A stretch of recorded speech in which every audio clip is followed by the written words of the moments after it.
તો આ તરફ વાત કરીએ વધારે સમાચારોમાં ધોરાજીની તો ધોરાજીના ડૉક્ટર કીનાબેન જીવાણી ડેન્ટલિસ્ટ છે અને ડૉક્ટર ભાવેશભાઈ જીવાણીનો પુત્ર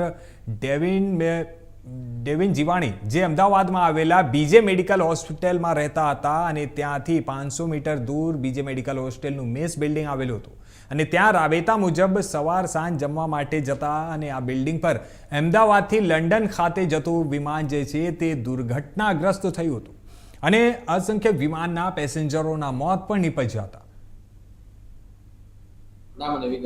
મારું નામ ડેવિન જીવાણી છે અને હું બીજે મેડિકલ કોલેજ અમદાવાદ ખાતે સેકન્ડ યર MBBS માં અભ્યાસ કરું છું અને આ જ્યારે પ્લેન ક્રેશની ઘટના બની ત્યારે હું મારી હોસ્ટેલ પર હતો અને મારી હોસ્ટેલ અને મેસ વચ્ચે અંતર આશરે 200-300 મીટરનું જ છે, ખૂબ ટૂંકું અંતર છે.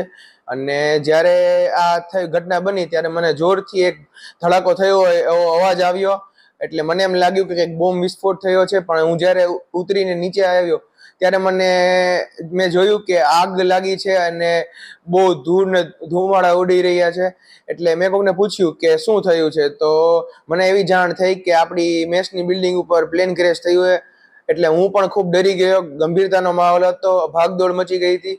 હું પણ દોડીને મેસ પાસે પહોંચ્યો અને મેં જોયું કે ખૂબ લોકો ઈજામાં હતા. એટલે મેં મારી જાતથી જેટલી મદદ થઈ શકે એ કરવાની કોશિશ કરી.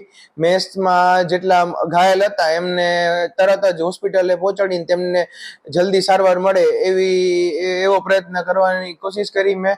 અને ચારે બાજુ બહુ દુઃખનો માહોલ હતો, કેમ કે મારા જ બેચમેટ્સ આમાં મૃત્યુ પામ્યા હતા.